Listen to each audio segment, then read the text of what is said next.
जयश्री पाठक बातमीपत्रात आपलं स्वागत। आता घेणार आहोत वेगवेगळ्या क्षेत्रातल्या टॉप 9 घडामोडींचा आढावा।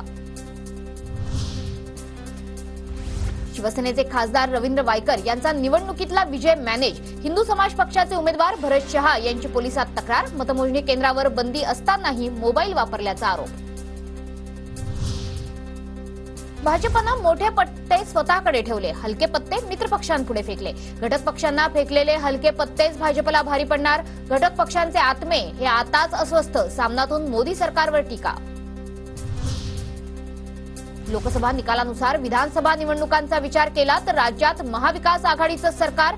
लोकसभा निकालानुसार महाविकास आघाडीला 158 जागा मिळण्याचा अंदाज तर महायुतीला 127 जागांवर यश मिळण्याची शक्यता।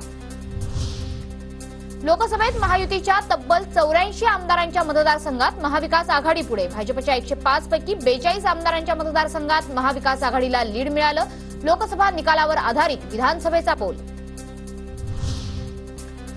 शिंदेंच्या 40 पैकी 17 आमदारांच्या भागातून महाविकास आघाडीला मताधिक्य। अजितदादांच्या 40 पैकी 25 आमदारांच्या विधानसभेत महायुती पिछाडीवर। महायुतीतले अनेक दिग्गज आपल्याच मतदारसंघातून लीड देण्यात अपयशी। महाविकास आघाडीतल्या अनेक बड्या चेहऱ्यांच्या विधानसभेत महायुतीला आघाडी। लोकसभेनुसार सर्वाधिक फटका अजित पवार गटातील नेत्यांना।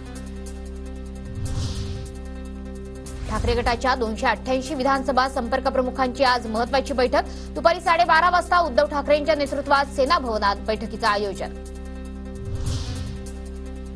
ठाकरे गटाच्या मुंबईतल्या पदाधिकाऱ्यांचा आज संध्याकाळी मेळावा। मेळाव्यात उद्धव ठाकरे पदाधिकाऱ्यांना मार्गदर्शन करणार।